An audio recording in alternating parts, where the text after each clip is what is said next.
नमस्कार दोस्तों आज एक कॉमन प्रैक्टिकल टॉपिक पे मैं डिस्कशन करने जा रहा हूँ और वो है एक्सपोर्ट इंसेंटिव्स।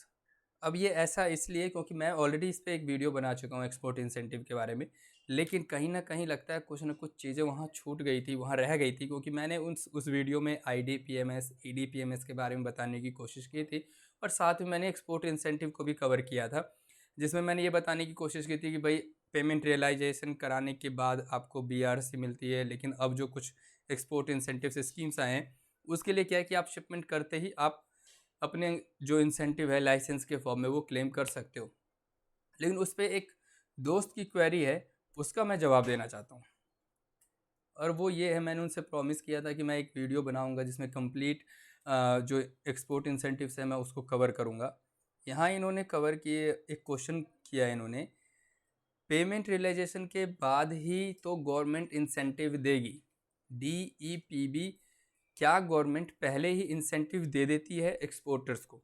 तो मैंने इस पे इनको रिप्लाई किया है वैसे मैंने इनको क्या बोला है कि DEPB scheme, duty entitlement passbook scheme, हुआ करती थी, एक एक्सपोर्ट इंसेंटिव एक लाइसेंस के फॉर्म में मिलता था। ये स्कीम गवर्नमेंट ने 2015 में क्लोज कर दिया। उसके बाद एक आया MEIS, merchandise export incentive scheme, या SEIS सर्विस के लिए, जो कि रियलाइजेशन के बाद ही मिलता था, क्योंकि पेमेंट रियलाइजेशन के बाद आप BRC ले लेते थे और BRC के साथ आप जो लाइसेंस है वो अप्लाई करते थे, बट वो भी अब बंद हो चुका है। अभी ROSCTL या फिर उसको RODTEP लाइसेंस इशू हो रहा है, जिसके लिए रियलाइजेशन की ज़रूरत इस टाइम सेम टाइम नहीं है। उसके लिए क्या है, आप शिपमेंट करते ही अप्लाई कर सकते हो। जैसे कि ड्यूटी ड्रॉबैक मिल जाता है शिपमेंट के बाद ही, वैसे ही अदर इंसेंटिव जो लाइसेंस के फॉर्म में मिलता है वो भी मिल जाएगा। लेकिन 9 महीने के अंदर अंदर आपको पेमेंट रियलाइजेशन कराना है, BRC ले लेनी है बैंक से, नहीं तो जैसे आप DB के सरेंडर करते हो ऐसे ही ये जो लाइसेंस के फॉर्म में आपको इंसेंटिव दिया जा रहा है वो भी सरेंडर करना होगा। लेकिन मैंने उनसे प्रॉमिस किया था कि मैं एक वीडियो बनाऊंगा जिसमें मैं सारे इंसेंटिव फॉर्म्स के बारे में डिस्कस करूंगा। तो दोस्तों कंटिन्यू करते हैं आज उसी टॉपिक को। तो अब का पहले हम देखते हैं कि ये क्या है। अब ये देखो, शॉर्टकट तरीका है, एक आसानी से और जल्दी हम चीज़ों को समझ सकते हैं।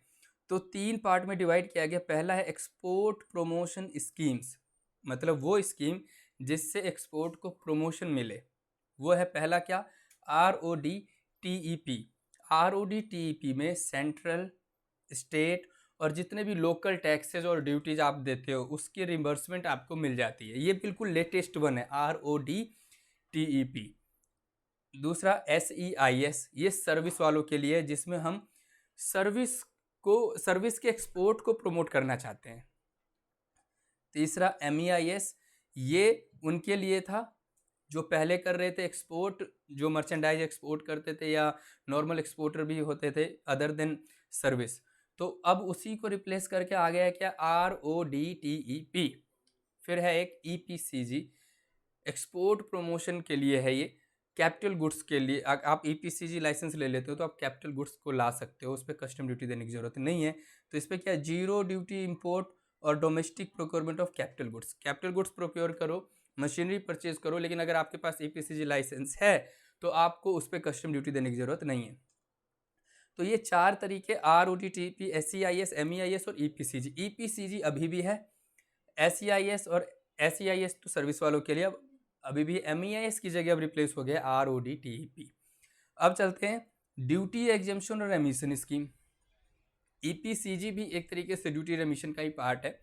अब क्या है, एडवांस ऑथराइजेशन। एडवांस ऑथराइजेशन एक लाइसेंस का फॉर्म है, आप पहले ही लाइसेंस ले लेते हो कि भैया मैं जो इंपोर्ट करा रहा हूँ उस पर मुझे ड्यूटी देने की ज़रूरत नहीं है। Duty free import of inputs for export production, यहाँ पे क्या है, इनपुट को आप इंपोर्ट कर रहे हो उस पर भी आपको ड्यूटी नहीं देनी है, उसके लिए आप एडवांस ऑथराइजेशन स्कीम करते हो। वो वही कर सकता है जो बंदा एक्सपोर्ट करता हो, उसी के लिए ये सारे बेनिफिट। लेकिन अगर कैपिटल गुड्स पे अगर आप इंपोर्ट ड्यूटी बचाना चाहते हो तो फिर EPCG लाइसेंस लोगे आप। सेकंड है advance authorization for annual requirement. आप कई बार एक्सपोर्टर क्या होते हैं, पूरे 1 साल होल के लिए, पूरे 1 साल के टर्नओवर के बेस पे एक लाइसेंस ले लेते हैं कि भाई इतना तो मैं इस साल में कर लूँगा इंपोर्ट, तो मुझे आप ड्यूटी मत लेना। एक है duty free entitlement scheme, DFIA, exemption from basic custom duty on input imports made post export. Export के बाद अगर कोई ऐसा इनपुट अगर बना लेते हैं, उसके केस में अगर आपको ड्यूटी देनी पड़ती है, अगर कुछ इंपोर्ट करते हो उसको पूरा करने के लिए, तो आप DFII का इस्तेमाल करोगे। एक है duty drawback, refund of customs and central excise duty paid on input. Input पे अगर आपने कोई ड्यूटीज पे कर दिया, कोई टैक्स पे कर दिया, तो उसके फॉर्म में आपको ड्यूटी ड्रॉबैक मिल जाता है। और एक है ROSCTL। अब ये ROSCTL को भी मर्ज कर दिया गया RODTEP के साथ। तो ये सारे तरीके हैं ड्यूटी की एग्जम्पशन के लिए। ऊपर के तरीके थे एक्सपोर्ट को प्रमोट करने के लिए। और तीसरा है EOU, ESTP, STP, BTP scheme. ये सारे के सारे उनके लिए हैं जो 100% एक्सपोर्ट यूनिट्स हैं, जो 100% एक्सपोर्ट के लिए ही बने हैं। अब आगे चलते हैं कि इसकी शुरुआत कैसे हुई, कहाँ से ये एक्सपोर्ट इंसेंटिव का आइडिया आया, कहाँ से इसकी बात चली और अभी हम कहाँ पहुँच चुके हैं। तो अप्रैल 1997 से लेके अक्टूबर 2015 तक ड्यूटी एंटाइटलमेंट पासबुक स्कीम नाम का हुआ करता था। इसमें आप लाइसेंस लेते थे और उस लाइसेंस को आप इम्पोर्ट ड्यूटी बचाने के लिए यूज़ कर लेते थे, या फिर आप उस लाइसेंस को किसी और को बेच देते थे। अगर आपका इंपोर्ट नहीं हो रहा तो जो बंदा इंपोर्टर है उसको दे देते थे, आपको अच्छा खासा इनकम हो जाता था लाइसेंस के सेल पे। तो ये 1997 से 2015 तक DEPB स्कीम था।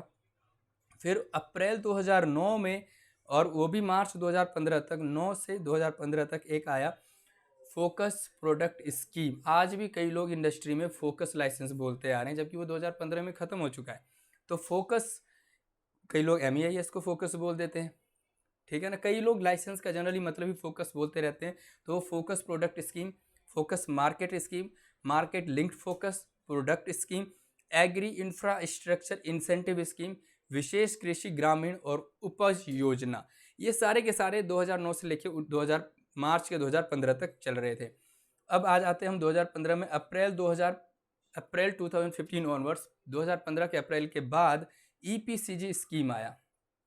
वही जो एक्सपोर्ट प्रमोशन कैपिटल गुड्स, कि आप कैपिटल गुड्स लाओ, मशीनरी लाओ फॉरेन से इंपोर्ट करो और उस पर आप ड्यूटी बचा लो, इंपोर्ट ड्यूटी। फिर अप्रैल 2015 से लेके दिसंबर 2020 इस तक चलता रहा MEIS scheme, merchandise export incentive scheme. इसमें क्या था कि आप शिपमेंट करो, पेमेंट रियलाइज करो, BRC लो, बैंक रियलाइजेशन सर्टिफिकेट लो बैंक से, और फिर एप्लीकेशन करो और लाइसेंस ले लो। उस लाइसेंस को यूज़ कर लो ड्यूटी बचाने में, या फिर उस लाइसेंस को बेच दो किसी और को जो बंदा इंपोर्ट ज़्यादा कर रहा है। ट्रांसफरेबल लाइसेंस था बेसिकली ये। तो ये MEIS स्कीम दिसंबर 2020 तक चलता रहा। यहाँ तक जो था, यहाँ तक की जो कहानी थी, उसमें पेमेंट रियलाइज कराओ, BRC। आपको बिलीव नहीं होगा, एक्सपोर्ट इंडस्ट्री में BRC रिलीज कराने के लिए एक स्पेशल पोजीशन क्रिएट की जाती है, जो बंदा BRC ही बस देखे, टाइम से BRC रिलीज करवाए बैंक से, ताकि इंसेंटिव हम ले सके। BRC डिले हो जाएगा, इंसेंटिव नहीं ले सकते इसके लिए। अब आगे चलते, मार्च के 2019 के बाद क्या आया। ROSCTL स्कीम, MEIS हट गया, ROSCTL, MEIS चल रहा था दिसंबर 2020 तक, लेकिन एक नया आ गया ROSCTL। अब वही ROSCTL फाइनली जनवरी 2021 के बाद RODTEP स्कीम में कन्वर्ट हो गया है। तो अगर मैं आज की डेट की बात करूं तो RODTEP स्कीम है, EPCG चल रहे हैं। अभी भी EPCG के लिए अप्लाई कर रहे हैं लोग, ROSCTL कह लो या फिर RODTEP कह लो, ये है। अब EPCG स्कीम में रियलाइजेशन की ज़रूरत है, लेकिन RODTEP या ROSCTL उसके लिए अभी रियलाइजेशन की ज़रूरत नहीं। आप 9 महीने में आराम से करा लेना रियलाइज, ठीक है। अब आगे चलते हैं, इसके अलावा भी और कौन से अदर एक्सपोर्ट इंसेंटिव्स हैं, या एक्सपोर्ट को और कैसे बढ़ावा देने के लिए उन्होंने क्या क्या किया है। देखो, एक है स्टेटस होल्डर सर्टिफिकेट। कई लोग 1 स्टार, 2 स्टार, 3 स्टार, 4 स्टार और 5 स्टार एक्सपोर्टर्स होते हैं। ये एक टर्नओवर की एक लिमिट है, इस लिमिट तक 1 स्टार है, 2 स्टार, 3 स्टार। इसके जो बंदा जिसके पास जितने अच्छे स्टार होंगे उनको उतनी कंप्लाइंसेस कम करनी पड़ती, उतने रेगुलेशंस कम फॉलो करने पड़ते हैं। ये तो वही बात हो गई कि अगर कोई बंदा अच्छा बंदा है, ट्रस्ट करने लायक है, तो उससे कम सवाल किए जाते हैं। और कोई बंदा अगर चोर है या ट्रस्ट के लायक नहीं है, तो उससे 1000 सवाल होंगे। तो जो बंदा जितने अच्छे स्टार ले लेगा, जो इंडस्ट्री में जो कंपनियां एक्सपोर्ट मैन्युफैक्चरिंग इंडस्ट्रीज़ हैं या एक्सपोर्ट करती हैं, इनके पास अगर 4 स्टार और 5 स्टार वाली कंपनीज है जिनका अच्छा टर्नओवर चल रहा है, तो उनसे बहुत सारी कंप्लाइंसेस कम होगी क्योंकि वो ट्रस्ट बना चुके हैं।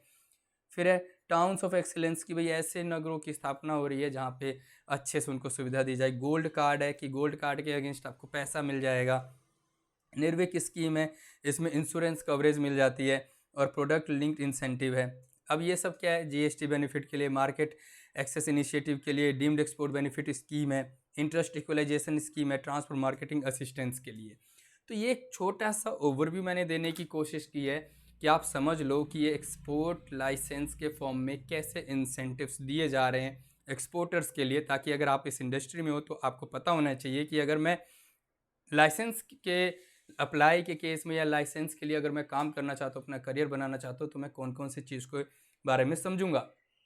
और मैंने बताया इसमें बहुत सारी जॉब भी क्रिएट होती हैं। बीआरसी रिलीज़ कराने वाला बंदा होना चाहिए, ऐसा बंदा जो कम्युनिकेट कर सके बैंक के साथ बिना किसी डर के, डॉक्यूमेंटेशन वाला बंदा जो अच्छे से लाइसेंस के लिए क्या क्या एलिजिबिलिटी है, क्या क्या डॉक्यूमेंट्स चाहिए वो प्रिपेयर कर सके, जो लाइसेंस जो कंपनीज है उनको टाइम पे लाइसेंस दिलवा सके। तो ऐसे लोगों की रिक्वायरमेंट बहुत है इंडस्ट्री में, और ऐसे जो क्वालिटी वाले लोग कम ही हैं। जनरली ऐसे लोग ज़्यादा मिलेंगे जो बस चलते आ रहे हैं, करते आ रहे हैं, उनको पता है। तो आप पढ़ के समझ के अच्छे से ट्रेनिंग लेके आप अपना करियर बना सकते हो। तो मैंने कोशिश की है इसको एक्सप्लेन करने की। अगर फिर भी कोई क्वेरी है या रह जाती है तो दोस्तों प्लीज़ कमेंट बॉक्स में ज़रूर बताइएगा, और मैं अच्छे से एक्सप्लेन करने की कोशिश फिर से करूँगा, या फिर आपकी जो क्वेरी होगी उस पर मैं एक अलग से वीडियो बनाऊँगा। मेरे लिए एक एक क्वेरी या एक एक कमेंट उतना ही इंपॉर्टेंट है, और मैं उस पर भी वीडियो बनाने की कोशिश ज़रूर करूँगा। अगर अभी तक आपने चैनल सब्सक्राइब नहीं किया तो प्लीज़ कर लीजिए। मेरा मोटिव यही है कि इंडस्ट्री में अगर आप जा रहे हैं, ऐसा नहीं है कि पढ़ाई लिखाई करके एक सिर्फ एक जॉब करना ही ऑब्जेक्टिव है। आपके नॉलेज पॉइंट ऑफ व्यू से भी, या फिर ट्रेनिंग के लिए भी आप जा रहे हैं, इंडस्ट्री में मौका मिल रहा है आपको, तो आप बहुत लकी हैं। तो आपको क्या क्या सीख लेना है अपने बिजनेस के लिए भी, और अगर जॉब कर रहे हैं तो अच्छे पैसे चाहिए, हर किसी को अच्छी सैलरी चाहिए, तो उसको क्या क्या और सीखने की ज़रूरत है वो मैं कोशिश करूँगा आपको मैं बता सकूँ, अपने इंडस्ट्रियल एक्सपीरियंस को यूज़ कर सकूँ और आपके साथ वो चीज़ें शेयर कर सकूँ जिसकी ज़रूरत है इंडस्ट्री को। तो दोस्तों मिलते हैं नेक्स्ट वीडियो में कुछ ऐसे इंटरेस्टिंग टॉपिक के साथ। तब तक के लिए गुड बाय, टेक केयर।